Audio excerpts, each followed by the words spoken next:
Ladies and gentlemen, and welcome back to the channel. Welcome back to another experiment, and today we are looking at Newcastle United and how it would progress if they were in the Championship. Now, before we get started, of course, make sure you leave a like and subscribe to the channel for more content like this.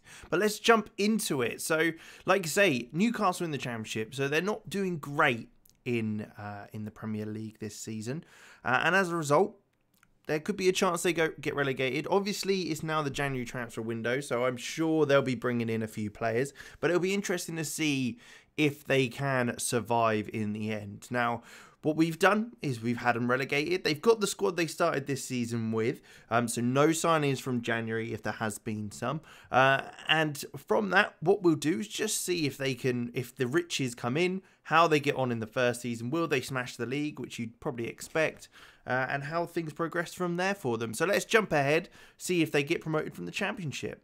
And here we are then, Eddie Howe still manager, as they have won the Championship by the looks of things.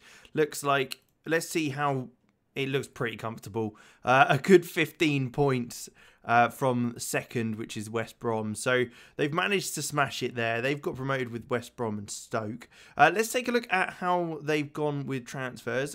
Just looking straight up at the 4-4-2 team that he's got playing at the moment. You can see they've signed, it looks like they've signed Dominic Solanke as one of those players. So the Bournemouth man from another Championship side. They've got Cedric as well from Arsenal. So that's another player. And it looks like Jake Cooper as well has come from Millwall. So it's an interesting kind of setup they've got there. Have they made any more big transfers? They spent 64 million. So they've signed, obviously, Joe Willock that we're aware of. Ryan Bertrand is another player that has signed for them. That's 10 million from Leicester. Obviously, Dominic Solanke had been sold. He's been swapped as well with Carl Darlow. You've got Jake Cooper, as we saw, Steve Cook, Remy Savage, Ben Cottrell, Sean Mavididi, I should say, Cameron Ferguson that we're aware of there, and obviously Santiago Munoz has come in on loan. That was previously done. Now looking at the likes of sales, there's not much to go off. Fabian Schär has obviously gone. We've seen obviously Lejeune and Atsu already had left. Sean Longstaff has left for Norwich and Emil Krath on loan. But otherwise, pretty similar. Now, this will be the real step up. Can they use the momentum they've got? Will they become very good straight away? Doesn't look like they've signed too many big name players, obviously being in the Championship. So they're Championship players. But we'll have to jump ahead and see how they get on. So things are still looking good for Eddie Howe's side in Newcastle. They look like they've finished in 7th place. So they've just managed to get the Europa Cup 2. So not a bad result really in the end, considering they've only just been promoted. They've got top goal scorer in Moussa Dembele, who's come in from Lyon or Atletico Madrid, depending on how you look at things, but it's definitely Lyon. I don't know what I'm talking about. But yeah, so interesting to see. Let's take a look at the squad though. How are they set up? Janelt, Coquelin, Leon Bailey's been signed, Ilicic, Zinchenko, Ryan Bertrand's playing centre-back, Carl Walker-Peters from Saints. So it looks like they've obviously spent a lot of money. Here they are, 181 million. Leon Bailey, Dembele, Coquelin, Walker-Peters, Tabata, Janelle, Ronnie Edwards, Ilicic, Zach Steffen from Man City, which is probably a decent signing. Isaac Solberg. They've got Joaquin as well. Zinchenko was on loan, but he's now actually out on loan, which is quite interesting, that's for sure. Sales, they've also got rid of a few players. Joel Linton, Hayden, Lewis, Hendrick, Vilka, Ryan Barrett, and Stan Flaherty, I should say. So some interesting sales. And some massive money spent. So it's what you expect from Newcastle, isn't it, really? But Eddie Howe's still in charge. We'll have to jump ahead again and see if they can continue this form, how they get on in the Europa Cup 2, and progress from there. So we're a few more years on now, a couple more that is, and Eddie Howe's still in charge, playing that 4-4-2 that we know he likes to play, and you can see a lot more players that have changed around. Semedo, Coates, Zach Steffens in the first team, Soyuncu, Guerrero, Alan St. Maxim's obviously still in the squad. You've got Adam Hlozek, a fantastic young player who's come in as well. But let's take a look at how they've got on. So they finished 6th. So that is an improvement from the last time we've seen them. So it'll be interesting to see how did they get on the season before. So it was 7th, but they actually got into the Europa League because Tottenham was in Europa League too. That's very interesting. Let's take a look at the schedule. How did they get on in the Europa League 2 last season? So they made it to the group stage, got to the quarterfinals of the Carabao Cup. And if we keep going down, it looks close. Wow. Okay, so they won the Europa League 2. There you go. A 3-1 win against Lille meant that they won that. And that's probably why they're in the Europa League. They've also got to the semi-final of the FA Cup where they lost 3-0 to Man City. So really a very, very good season for them. Having just got promoted the season before and got into the Europa League 2, they've managed to get and go on and win the Europa League conference. Following that, how have they got on in the Europa League? I mean, they've managed to reach the 5th round of the FA Cup, losing to Stoke, which is a bit of a shame, really. And then the second knockout round for Europa Cup, or the Europa League against Villarreal. So a little bit of a shame there, as they couldn't go on to win something else. But they're in the tournament again, the Europa League, that is. So they've got plenty to be focused on. 181 million again spent. Jordan, Guerrero, Anderson, White, Zinchenko permanently signed. Adam Lozek and Badley Morgan all signed there. You can see a few players have been sold. Carl Walker-Peters, Jake Cooper, Steve Cook, all players that was actually signed by the club during this period. Then we can also see again a £17 million move for Teon Cooper Miners, a great player. So I mean, it's no wonder they're doing well. Semedo, Gasparidori, Vanderson, you got Sebastian Quartes, Little John, and Lucas Vazquez on a free isn't a bad signing either. Bruno Tabata has been part of the player exchange for Vanderson. And you got Almiron leaving, as well as Ryan Bertrand to Wolves, and Fred as well, who I didn't even notice that they had signed, but they'd signed Fred and they've sold him as well. So a lot of players going off to Wolves. Joachim Anderson was only there for a season before being moved on to Sporting. So it's a big turnaround of players. It would be interesting to see if they can keep up a good record, if they're ever going to get into the Champions League, and if they can continue and go on to win anything bigger with regards to Europe. But we'll certainly take a look. Let's jump ahead further on and see how they get on. Okay, so we're a good few years on now. That's 5 more years added on. And we can see that Xavi has taken over as manager. Let's take a look at the manager table. What happened to Eddie Howe? Wow, okay, that's quite drastic.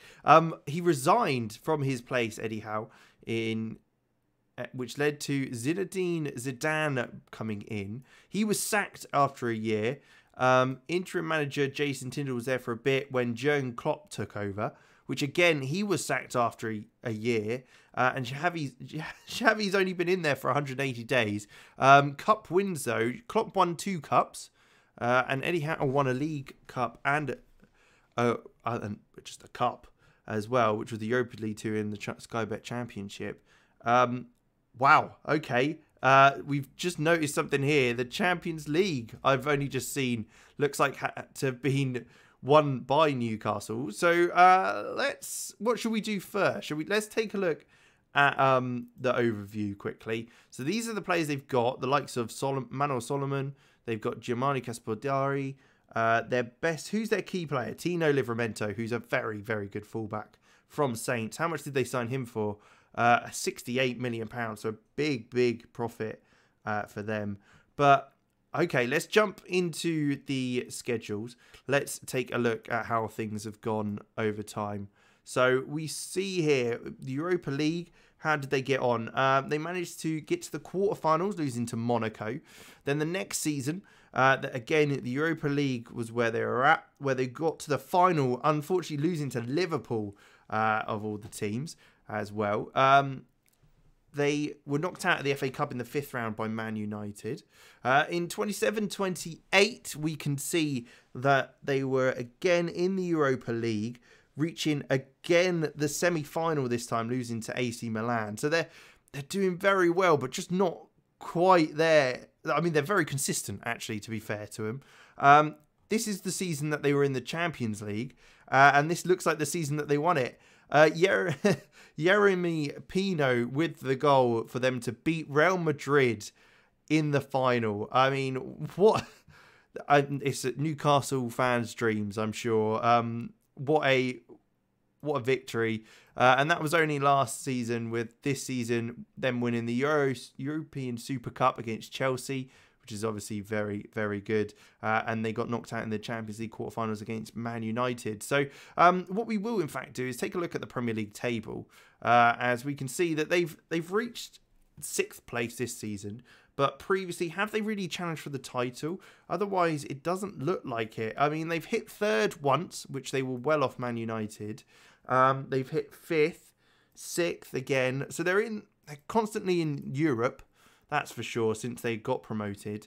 But other than that, they've not actually been able to break into the Champions League that often, other than actually winning the thing the one season they're in it, which is, I mean, if anything, quite astounding, to be honest. I'm so impressed that they've managed to win it, even though they've only actually been in it once. Let's take a look at the transfers, though. See what has gone down. So if we jump back a few, we can see they've 200 million they spent in 25-26. You can obviously see all the players here, so we won't stay on it for too long. But the likes of Belotti, Angelo and Dest coming in on that season. 26-27, Amedovic from Sporting. Luke Thomas, Jeremy Pino, who won them the Champions League, of course, and Mariba and Livramento, along with Mingueza. I mean, that is a lot of money. £325 million spent. 140 million in the next season, so a lot less. But Manuel Salomon and Javier Slager coming in. Then 236 with Gianluca Mancini, Yuri Tielemans, Alejandro Balde, Godfrey as well coming in on that one. They seem to have a link with Sporting or something. Hassan Hassan and Rodri coming in. Rodri coming in on a free, which is, I mean, looks a decent signing, to be fair, from PSG. And then you've got Hassan Hassan signing from Porto for 48.5 million recently. And you can see they've still got some outgoings. 78 million they brought in this one. Alan Maximin leaving on a free, having been there for so long. So, I mean, they've got good innings out of him, that's for sure. But Mariba leaving for Chelsea as well. So it is interesting to see how they do turn around the players reasonably swiftly. But you can see the 4-2-3-1, it seems to be the way that they like to play now with the players that they've got. It's very, very interesting indeed. Let's take a look at their best 11, though, before we do go. So we've got Marco Carnesecchi. He's the goalkeeper that they signed from Atalanta for 20 million. So he'd been around for a while. Tino Livramento, who hasn't actually been there for that long, but is in their best 11, along with Amedovic, who again signed from Sporting for 42 million, which is kind of crazy money. Soyuncu, again, another player from this time from Leicester, 40 million. He's left now to Real Sebastian. Vitaly Janelt, who's actually in the squad playing left back, signed for 11 million from Brentford. What a signing he's been, sticking around for so long. Yeri Pino obviously will be in there because of his Champions League exploits. Moises Caicedo, the Ecuadorian, who was brought from Brighton for £60 million. It's a lot of money, but he looks a very, very tidy player. Coop Miners, who we've seen previously, is in there. Solomon as well. He's signed recently from Shakhtar. Then you've got Moussa Dembele, who's left for Rennes now, following a previous spell with Barcelona. So Barca actually bought them off Newcastle for 30 million before a move to Rennes in France. And then we've got Ras Padori, who's a player that I'd keep an eye out for if you can. From Sassuolo, 102 goals and 214 appearances is not bad at all. Then you've got Dubravka, Benjamin White, Leon Bailey, St. Maximin, Lozek, Dest and Wilson all on the bench as well. So quite the team you've got there. So in the end, I don't think the going into the Championship really mattered. In 10 years, they've won a Champions League and a Europa Conference League. So really, they've done very, very well, along with obviously the championship as well. But there you go. Thank you very much for watching, of course. Let me know in the comments of any other experiments you want to see in the future. And I'll see you in the next one.